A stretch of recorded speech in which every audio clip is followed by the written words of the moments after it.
In the mid-1947s, a UFO crashed into Roswell, New Mexico. The US government and the Air Forces immediately claimed that it was nothing more than a weather balloon crash. However, the people did not believe it. The whole area was closed off. It was kept in secret, and still to this day, you cannot access it. People claim that the US government have just taken UFO parts and are just hiding it somewhere and are keeping something confidential within the walls of Roswell. Now, we think today, in 2020, Nikon have come up with the right tool in order to uncover the existence of UFOs. Introducing the Nikon P950, aka the Alien Hunter.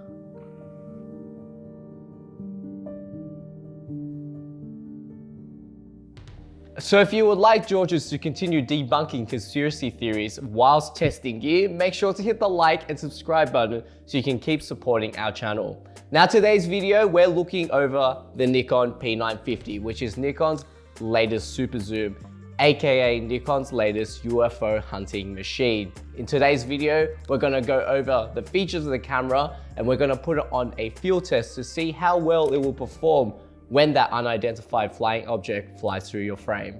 Now, what we're going to do now is we're going to go outside and I'm going to show you what this camera is all about. So what you have in front of us are IGOs. These are identified ground objects, and this is not what this camera is for. We're going for flying spaceships, saucers, unidentified flying objects. Now, to capture UFOs in Sydney, there are a couple places for you to possibly get the opportunity to capture a UFO. The first being Observatory Hill. It's on top of a hill. You can see the stars from there. It's a nice place for a romantic dinner, but the most important thing is it's got a clear vantage point of the harbor, and you have more chance of getting a UFO there, because why else would they put an observatory there? But we're not heading there today. We're gonna head to Hyde Park, which is a nice clear break in the city where you can see the sky and there's a lot of nature around, and very, very suspected area that a UFO could land. As you know, aliens like to land in farmland and set the crop circles down. So let's go there and test it out. So what I have with me today is the official guide written by the CIA to help photographers take photos of UFOs. Now, this guide you should always follow, because maybe one day your photo could be stored in the archives of the CIA for UFOs. Now, let's go over the 10 points on how to shoot UFOs. The first point, always have your camera set at infinity. Now, one of the most advantageous features of the P950 is you can swap it into manual focus, which allows you to set it to infinity to make sure all your UFOs photos are always in sharp focus. Secondly, in order to assist that, it comes with a 83 times optical zoom, which is rated to f2.8 to f6.5, giving you a pretty versatile depth of field performance. Furthermore, the 83 times optical zoom is equivalent in full frame to 24mm to 2000mm, giving you a large focal length to work with, allowing you to shoot photos of the moon, sports, and most importantly, those unidentified flying objects. The second point is to get a fast film such as Tri-X. Now, unfortunately, the P950 cannot house film canisters, but it does have a large ISO range of 100 to 6400, which is going to get you that good low light performance anyway. Point number 3, using a fast shutter speed to capture fast moving objects. Now, the CIA recommend to shoot faster than 1/100 because honestly, 1/100 will probably just get you shots of these ibises. However, for something that travels faster than the speed of light, you're going to need faster shutter speeds than 1/100. That's why the P950 can shoot as fast as 1/4000, getting you the ability to freeze very fast moving objects.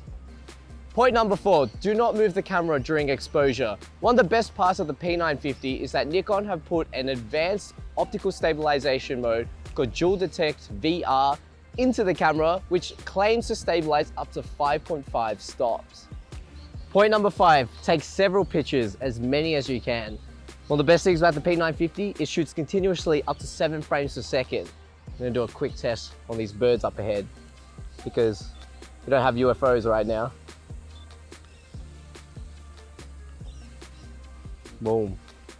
Point number 6, if the object appears close to you, take photos from different areas to get photos from different locations.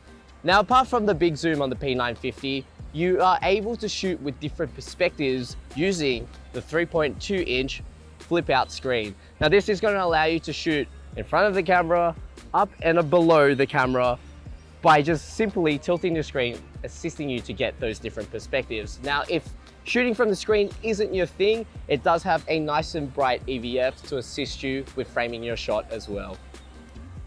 Point number 7, take overlapping eye level photos over 360 degrees to have you covered for the scene.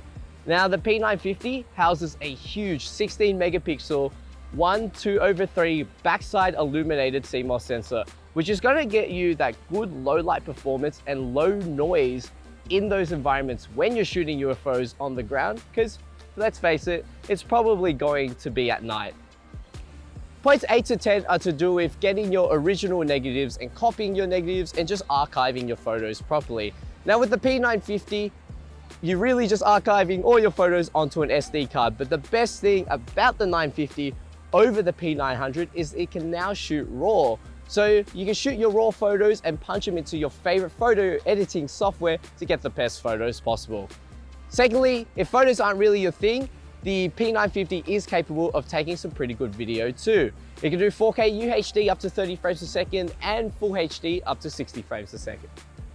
So just some other things I like about the P950. Firstly, the ergonomics of the camera make it really comfortable to use. It feels very similar to a DSLR and it's not too heavy either. There are actually a couple important additions to the P950 over the 900. Firstly, the hot shoe mount, which allows you to attach your favorite speed light on top, so you can take those portrait photos of aliens when you do see them and for some reason want to do a photo shoot.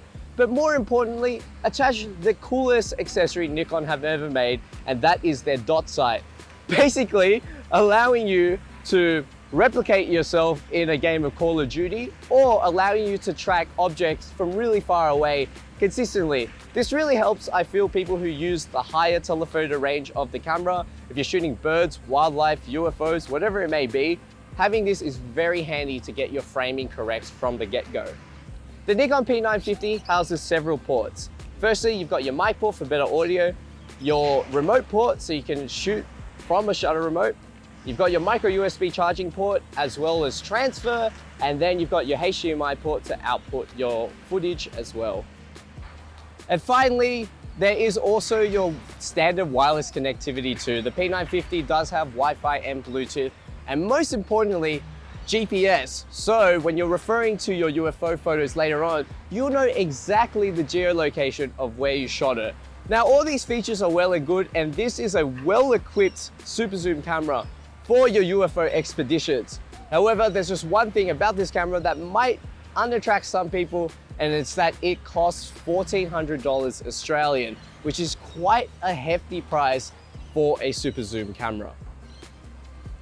So just to quickly talk about my shooting experience with the P950, I'll start with the things I don't like too much. Firstly, I love how the camera does have manual focus, but the manual focus wheel is a little bit weird.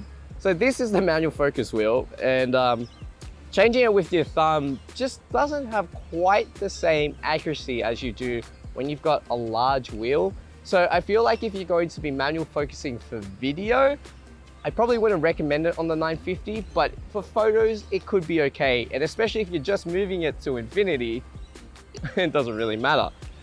Things I do like about the P950 is that the ergonomics are great, so it's very comfortable to use, as I mentioned earlier, but also the image stabilization actually works quite well. And although the autofocus isn't the fastest one out there in a compact camera, it does the job pretty well. So I'm getting some pretty good photos long and far. I can shoot at 1,000 meters handheld, not meters, sorry. I can shoot 1,000 mils handheld quite well. And really, I only struggle when you go past maybe 1,400 mil, which for an in-camera stabilization, this is pretty damn good. And just one last thing, and this is kind of a point I've had with a lot of Nikon compact cameras, and it's that the screen, although the P950 is large, isn't the best quality. Now, there are a lot of compact cameras around the same price point that boast a much better looking rear LCD screen, but don't get me wrong, like, although the screen looks bad, the photos are not bad. Once you punch them in a computer or punch them in your monitor, they look a lot better. But just when you're shooting, it does seem a bit underwhelming when you're reviewing it back on this screen. So if you aren't shooting UFOs, the Nikon P950 is still a great camera. It sports a versatile focal length, allowing you to shoot everything from landscapes all the way up to bird photography or moonshots, which for people who aren't looking for a camera that is interchangeable lenses or looking for a large bulky telephoto lens, the P950 is a good compact camera that gives you, I guess, the best of everything.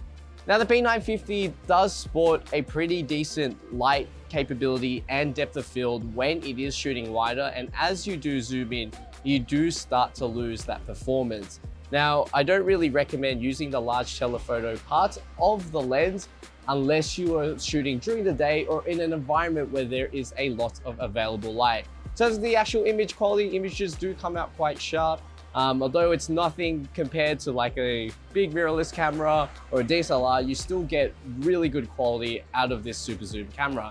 Now, in terms of video, the video quality is pretty decent too, although you don't have a lot of flexibility in frame rate or even output capabilities too. The P950 does do a good job of shooting in video. Now, what I like most about this camera in both photo and video is that the improved image stabilization and vibration reduction is very, very usable even at past 1000 mil, as you see in the examples that we've listed below. Overall, the P1000 is a pretty decent camera. So my final thoughts on the Nikon Alien Hunter. Now, the P950, although it does cost $1,400, comparing that to buying a DSLR kit and a mirrorless kit to get you the same amount of focal length that this camera has, it's gonna cost you well over $10,000. So all in all, the P950 is a pretty good package. You've got good features, great zoom, and most importantly, enough quality, enough speed and stabilization, low light performance for you to shoot those UFOs. Good luck out there, fellow citizens of the world. We hope we solve the UFO mystery in 2020. Now, firstly, just the things that, oh, there was a spider on my camera. If a UFO wanted to land in Sydney CBD, look how much room you have to land here. There's no buildings. It's perfect amount of grass to make circles. This is it. This is where we're gonna find it today, Josh. You see this tape? This isn't because a massive storm came down and blew out all the trees. This is because a UFO attempted to land here and it's knocked off all the trees, and you can see the caution tape. They're not messing about. Where should I go from?